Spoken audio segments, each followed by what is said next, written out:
ఏవండోయ్! అందరికీ హాయ్ అండి. ఈరోజు మన ఛానల్ కోసం నేను రాసిన కథ 'ప్రేమ పగ'. ఈ కథలోని ముందర భాగాలు చూడని వాళ్ళ కోసం కామెంట్స్‌లో లింక్స్ ఇచ్చానబ్బా! కొంచెం సబ్స్క్రైబ్ చేసుకొని చూస్తూ కథ ఎలా ఉందో ఓ చిన్న కామెంట్ చేసి కథలో ఏ క్యారెక్టర్ నచ్చిందో కూడా కామెంట్‌లో రాయండే. మరింకా మనం కథలోకి వెళ్ళిపోదామా? పునీత్‌కి సౌజీ, తార రహస్య శృంగార సమావేశాల చర్యల గురించి తెలుస్తుంది. అయినా కూడా పునీత్ కేవలం సింధుతో తార గురించి మాత్రమే చెబుతాడు. మిథున్ ప్లాన్ చేసేలా పంపిన బ్యాంక్ నోటీసులకు సింధు కౌంటర్ నోటీసులను బ్యాంకులకే పంపుతుంది. పవన్ కూతురి పెళ్లి ఏర్పాట్లను ఇంట్లో గుట్టు చప్పుడు కాకుండా చేస్తూ ఉంటే ఆ విషయం పునీత్ మనుషుల ద్వారా పునీత్కి తెలుస్తుంది. దాంతో పునీత్ బాగా ఆలోచించుకుని సింధుతో ఆ విషయం సాయంత్రం ఇంటికి వచ్చిన తర్వాత చెబుతూ ఆమె ఫీలింగ్స్నే గమనిస్తూ ఉంటే సింధు ఎలాంటి భావం లేకుండా చేసుకుని పునీత్ అందుకోసమే కదా వాడు ఇంత చేస్తుంది. వాడి కలను నెరవేరనివ్వు. ఏమీ కాదులే, ఎంతైనా సౌజీ బిడ్డకు మిథున్ తండ్రి. అలా తాళి కట్టకుండా ఉండడం కూడా మంచిది కాదు కదా. ఇప్పటికే ఈ విషయం అందరికీ తెలిసిపోయిందిగా. అందుకనే కదా తొందరపడుతూ పెళ్లి చేసుకుంటున్నారేమో అంటూ చెబుతూ ఇప్పటికైనా మిథున్ ఇంకా ఈ నోటీసులతో అయినా మారితే చాలు పునీత్. వాడొకటి చేసి మనం ఒకటి చేస్తూ ఇలా ఎంతకాలం పునీత్? ఎలాంటి తప్పు చేయని నేను ప్రతిసారి కూడా ఎందుకు నన్ను నేను నలుగురి ముందు నిరూపించుకోవాల్సి వస్తుంది? ఆ బిడ్డ భూమి మీద పడడం కన్నా ముందే మిథున్, సౌజీ మారితే బాగుండు అంటూ సింధు చెబుతూ ఉంటే పునీత్ సింధు ఆ గొడవలతో అలసిపోయిందని, ఒక పక్క కంపెనీ వర్క్స్, మరో పక్క పునీత్ ఎత్తుల గురించి అర్థం చేసుకుంటూ ఆలోచిస్తూ చాలా అలసటగా తీసుకుంటుందని అర్థం చేసుకున్న పునీత్ సిద్ధుగా ఇదంతా చాలా త్వరగా సద్దుమణిగేలా నేను చేస్తా. వాళ్ళ వ్యవహారాన్ని కూడా త్వరగానే ముగించేద్దాం. నువ్వు బాధపడకే. మనిద్దరికీ బేబీ రాబోయే లోపు అంతా ప్రశాంతంగా ఉండేలా చూసే బాధ్యత నాది అంటూ సిద్ధుకి ప్రేమగా తినిపిస్తూ మనసులోనేమో నువ్వు వాడి బిడ్డ గురించి ఆలోచించి గొడవలు వద్దు అంటున్నావు.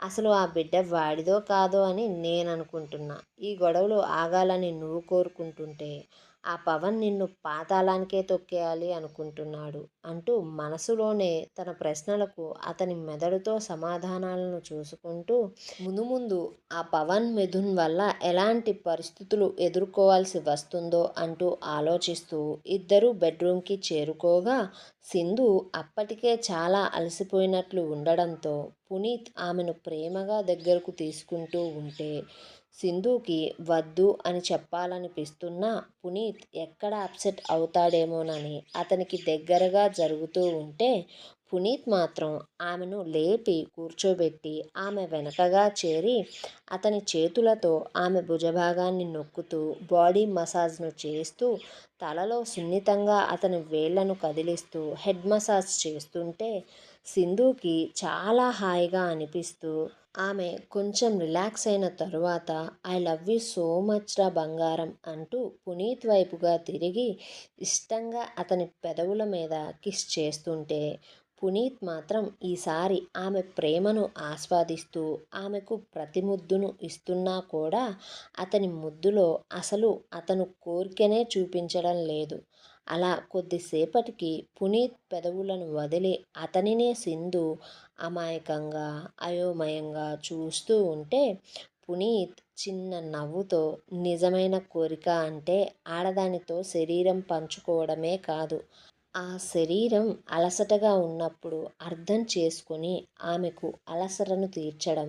దానివల్ల భార్య అతనికి ప్రేమతో అమితమైన ముద్దును పెడితే చాలే మాకు శారీరక సుఖం కన్నా ఎక్కువ సంతోషాన్నే పొందుతాం ఆ క్షణంలో అంటూ ప్రేమగా ఆమె భుజం మీద సున్నితంగా వత్తుతూ నా గురించి ఆలోచించకు. నీకు అలసటగా ఉంది. ఆ విషయం నాకు అర్థమైందిరా. నేను నిన్ను అర్థం చేసుకున్నా అంటుంటే సింధు నీళ్లు నిండిన కళ్ళతో అతనినే చూస్తూ అతని చేతులను తీసుకుని ముద్దులు పెట్టుకుంటూ ఇక చాలు పునీత్ పడుకుందాం అంటూ ఆమె అతని గుండెల మీద ఒదిగిపోతే పునీత్ ఆమెను గాఢంగా హత్తుకొని పడుకున్నాడు. మరోచోట కేశవతో సింధు జీవితంలో వచ్చిన మార్పును గురించి చెప్పించుకోబోతున్న తార మనసులో, చెప్పు కేశవ చెప్పు, అది ఎందుకు ఇలా మారిందో తెలిస్తే మా పని చాలా తేలికవుతుంది అనుకుంటూ కేశవ ఏం చెబుతున్నాడో అంటూ చూస్తుంటే కేశవ సంతోషంగా, మరి తార సింధు మిథున్తో అంటూ మాటలు మొదలు పెడుతుండగా తారా ఫోన్ తీసుకుని మందారం ఆ గదికి వస్తూ, అమ్మగారు ఇప్పటికే 4 సార్లు మోగింది ఫోను, ఎత్తకపోయినా సరే పదే పదే మళ్ళీ చేస్తానే ఉన్నారండి. ఈ పావని అనేవారు ఎవరో కానీ ఏం అవసరమో పాపం, ఏమో అందుకనే నేనే మీ కాడకి ఫోన్ తీసుకుని వచ్చాను అంటూ చెప్పడంతో తారకు ఒళ్ళు చల్లబడిపోయినంత పని అయింది. పవన్ ఇప్పుడెందుకు ఫోన్ చేశాడు అనుకుని, అది కూడా ఇన్నిసార్ల అనుకుంటూ ఫోన్ తీసుకొని రూమ్ నుండి బయటకు వెళ్ళిపోయింది. తార బయటికి వెళ్ళడాన్ని చూసిన మందారం, సారు మీకో మాట చెప్తా, మీరేం అనుకోమాకండే. సార్ గారు, మీరు సింధు పాప పెళ్లి గురించి తారాగారికి చెప్పమాకండి. సింధు పాప అసలు ఎందుకు పెళ్లి సంగతి ఎవ్వరికీ తెలియకుండా దాసిందో మనలో ఎవ్వరికీ తెలియదు కదా. మీరు అడిగారని మాత్రమే మీతో అబద్ధం చెప్పలేక సింధు పాప మీ దగ్గర నిజం చెప్పింది. లేకపోతే మీతో కూడా ఇప్పుడే చెప్పి ఉండేవారైతే కాదు. అందుకే సరు అమ్మాయి గారు తారమ్మకు కూడా సమయం చూసి చెబుతారేమోలేండి. మీరైతే మీ నోటి నుండి తారమ్మకే కాదు మరెవ్వరికీ కూడా పాప పెళ్లి గురించి చెప్పొద్దు. మీకు సలహా ఇచ్చే అంత దాన్ని కాదు కానీ ఒకసారి పాప వైపు నుండి కూడా ఆలోచించండి అయ్యా. ఆమె ఈ విషయం దాచడానికి ఏదో ఒక కారణం అయితే ఉండి ఉంటుంది కదా అంటూ చెప్పి మందారం రూమ్ నుండి వెళ్ళిపోయింది. మందారం మాటలు విన్న కేశవ ఆలోచనలో పడిపోయాడు. బయట గార్డెన్కి వచ్చి ఫోన్ తీసిన తార, ఏంటి పవన్ ఇన్నిసార్లు చేశావు, నేను ఇంట్లో ఉన్నా, కేశవ్ కూడా హాస్పిటల్ నుండి డిశ్చార్జ్ అయి ఇంటికి వచ్చేశాడు, అందుకే ఫోన్ తీయలేకపోతున్నా, ఇక నుంచి కొంచెం అర్థం చేసుకో, ఫోన్ తీయలేకపోతే పదే పదే ఇలా ఫోన్ చేయకు. సరేలే ఏంటి విషయం, ఇప్పుడు ఇన్నిసార్లు ఫోన్ చేశావు అంటుంటే పవన్, మొత్తానికైతే ఆ దెయ్యం తండ్రిని బ్రతికించేసుకుందనమాట. వాడు చస్తే మనకు అడ్డుండదు అనుకున్నా, కానీ అది నా కూతురికి నాకు దొంగ మొగుడిలా తయారైంది. సరేలే ఇప్పుడు దాని గోలెందుకులే కానీ నా కూతురి పెళ్ళి రేపు, ఈ పెళ్ళితో నీ కూతురి కుప్పిగంతులన్నీ ఆగిపోతాయి, కుదిరితే నువ్వు కూడా రావచ్చు కదా పెళ్ళికి అంటుంటే తార, వద్దులే పవన్, నేనొస్తే మళ్ళీ ఎలాగైనా సరే ఈ దెయ్యం మొహంది తెలుసుకొని మళ్ళీ ఏదో ఒక పెంట పెడుతుంది ఆ పెళ్ళిలో. పాపం సౌజీ సంతోషాన్ని కూడా ఇది పాడు చేస్తుంది. ఇప్పటికే ఘనంగా జరగాల్సిన పెళ్ళిని గుట్టు చప్పుడు కాకుండా ఇంట్లో చేసుకుంటుంది. ఇప్పుడు నేను వస్తే మళ్ళీ ఈ పెళ్లి రోజున దీనివల్ల పిల్ల బాధపడుతుంది. ఎందుకులే కానీ ఎందుకు ఇంత తొందరగా చేస్తున్నావు అయినా ఈ పెళ్ళిని అంటుంటే పవన్ అతని కారణాలు అతను చెబుతూ, తారా ఇంతవరకు ఎవ్వరికీ చెప్పలా, నీకే చెబుతున్నా, రేపు నా కూతురి పెళ్ళి తర్వాత నీ కూతురి పరువు గంగపాలు చేస్తున్నా, దాని ముందరి కాళ్ళకు బంధం వేస్తున్నా, అవమానం అంటే ఏంటో ఇప్పుడు తెలుస్తుంది దానికి, ఇప్పటిదాకా చిన్నపిల్లల ఆటలాడింది, ఇప్పుడు నేను చేసే పని వల్ల దాని రెక్కలన్నీ విరిచేసినట్లవుతుంది అంటుంటే తార, ఏం పని చేస్తున్నా పవన్, ఎందుకు ప్రతిసారి మీరు దాన్ని గెలుకుతూ ఉంటారు, అదేమో మళ్ళీ తిరిగి కౌంటర్ ప్లాన్ వేస్తూ ఉంటుంది, ఈ పెళ్లి గోలలో ఇప్పుడు ఇది అంత అవసరమా, అసలే అదే అంతకుముందు సింధు కాదు, ఇప్పుడు సింధు ఆటలు బాగా నేర్చి కూతలు బాగా కూస్తుంది అంటుంటే పవన్ నవ్వుతూ, అది నాకు తెలుసులే కానీ నువ్వు దాని మీద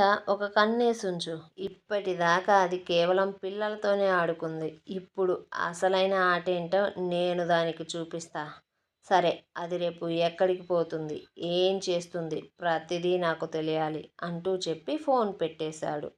తార మళ్ళీ గదికి వచ్చి కేశవను సింధు విషయాన్ని అడగ్గా కేశవ మాట మారుస్తూ ఏదో ఒకటి చెబుతూ ఉంటే తారకు అర్థమైపోయింది కేశవ ఆ విషయం తనతో చెప్పాలి అనుకోవడం లేదు అని. అందుకే ఇక అడగడం మానేసింది. ఎక్కువగా అడిగినా కూడా అతనికి అనుమానం వస్తుంది అని. అలా మరుసటి రోజు ఎప్పటిలాగే సింధు, పునీత్ వారి వారి ఆఫీసులకు వెళ్ళిపోయారు. ఆఫీసులో ఉన్న పునీత్కి అతని బావ నుండి ఫోన్ వచ్చింది. ఆ వచ్చిన ఫోన్ తీసి మాట్లాడగా లాయర్, అరే బామ్మర్ది, నువ్వు చెప్పిన పని అయిపోయిందిరా. నువ్వు చెప్పినట్లుగానే సింధు ఆ బ్యాంక్స్ దగ్గర ఎలాంటి లోన్ తీసుకోలేదని నిరూపించా. ఆమె భర్తగా చెప్పుకునే మిథున్ ఆ లోన్స్ని తీసుకున్నాడని చెప్పేసి లీగల్గా దాన్ని నిరూపించడం కోసం సింధు ఏ రోజైతే నాకు హాస్పిటల్ నుండి కాల్ చేసి విడాకుల కేసుని ఫైల్ చేయమని చెప్పిందో ఆ రోజు ముందు వరకు తీసుకున్న ఎలాంటి లోన్స్కైనా సరే ఆమె బాధ్యత వహిస్తుందని, ఆ రోజు తర్వాత కేవలం పవర్ ఆఫ్ అటార్ ద్వారా జరిగిన ఎలాంటి రిజిస్ట్రేషన్కి కానీ బ్యాంక్స్ లోన్స్కి కానీ ఎలాంటి సంబంధం వహించదు అని, మరి ఏ ఇతర మనీ పరమైన కార్యక్రమాలకు కూడా సింధుకి సంబంధం ఉండదు అని చెప్పేశా. నిజం చెప్పాలి అంటే ముందు కోర్టులో డివర్స్ కేసుని సింధునే ఫైల్ చేసింది. అలా సింధు కోర్టులో కేసుని ఫైల్ చేసినా సరే అందుకు మిథునే కారణమని, ఆమెను మిథున్ బెదిరించి భయపెట్టి అలా చేయించాడని చెప్పా.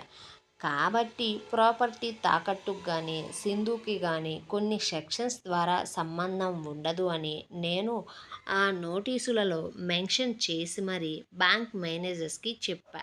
అలాగే వాళ్ళు తిరిగి నాకు కాల్ చేసి లీగల్ ప్రాసెస్ చెప్పినా కూడా భయపడకుండా నేను వారందరికీ కౌంటర్ ప్రాసెస్ని చెప్పేశా. ఇప్పుడు వాళ్ళంతా ఆ మిథున్ మీద పడిపోతారు. కానీ నాకు తెలిసి వాడు త్వరగానే తప్పించుకుంటాడ్రా. నేను ఆ బ్యాంక్ మేనేజర్లతో మాట్లాడుతున్న సందర్భంలో మిథున్ లోన్కి సంబంధించిన డాక్యుమెంట్స్ అన్నిటినీ బ్యాంక్స్ దగ్గర నుంచి తెప్పించుకొని మిథున్ లోన్కి సంబంధించిన ప్రాసెస్ అంతా తెలుసుకున్నా. మిథున్ చాలా తెలివిగా ఆ బ్యాంక్ ఎంప్లాయీస్కి కొంచెం లంచాన్ని ఆశ చూపించి తెలివిగా సైన్ చేశాడు.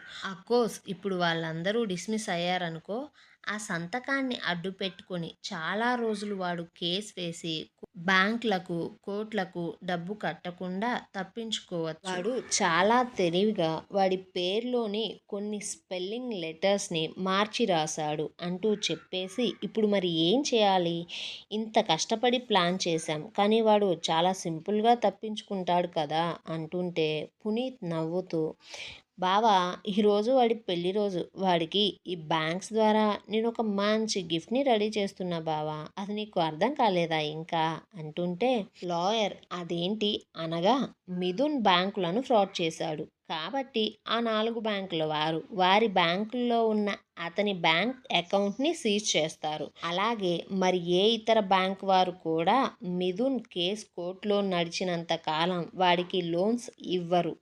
ఇప్పుడు మోసపోయిన వారే ఇతర బ్యాంకుల్లో కూడా లోన్స్ రాకుండా వాళ్ళే చేయగలరు. ఒకవేళ వాళ్ళు చేయలేకపోతే నేను చేయగలను కదా. కాబట్టి కేసు నడిచినంత కాలం వాడి అకౌంట్స్లో ఉన్న మనీ కూడా సీజ్ అవుతుంది. ఇక వాడు ఎలాంటి వ్యాపారానికైనా డబ్బులు ఎక్కడి నుంచి తెచ్చి పెడతాడు చెప్పు. పెట్టుబడులు వాడికి ఎలా వస్తాయి? ఎలాంటి పెట్టుబడులు లేకుండా వాడు బిజినెస్ని ఎలా రన్ చేస్తాడు?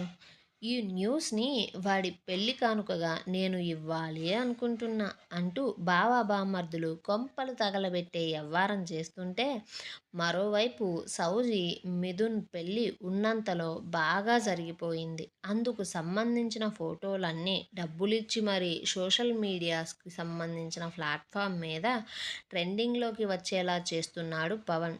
దాంతో పాటే పవన్ సింధు గురించి ఒక న్యూస్ని రిలీజ్ చేశాడు. అది చూసిన అందరూ కూడా సింధుని అప్పటిదాకా జాలిగా చూస్తూ ఆమెకే సింపతి చూపిస్తున్న వారందరూ కూడా సింధుని తిడుతూ బ్యాడ్ కామెంట్స్ పెట్టడం మొదలుపెట్టారు. ఈ విషయం తెలుసుకున్న సింధు బాధగా తల పట్టుకొని కూర్చుంది.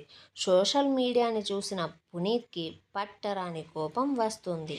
ఏమన్నా ఈ కథలో పర్టికులర్ పాయింట్స్ దగ్గర మిథున్ పేరుకు బదులు పునీత్ పేరని టైప్ చేశా. సో సారీ అబ్బా, కొంచెం బ్లండర్ మిస్టేక్ అది. కాబట్టి మీరు చదివే వాళ్ళు కొంచెం దాన్ని అర్థం చేసుకొని చదవండి. వినే వాళ్ళకి ఎలాంటి ఇబ్బంది ఉండదు, పేరుతోనే పలికాను. సో ప్లీజ్ ఈ కథ నచ్చినట్లయితే ఒక కామెంట్ చేయండి ఎలా ఉందో. నచ్చితే ఒక చిన్న లైక్ చేసి కథలో ఏం జరగబోతుందో తెలుసుకోవాలంటే మాత్రం సబ్స్క్రైబ్ చేసుకొని చూడండి.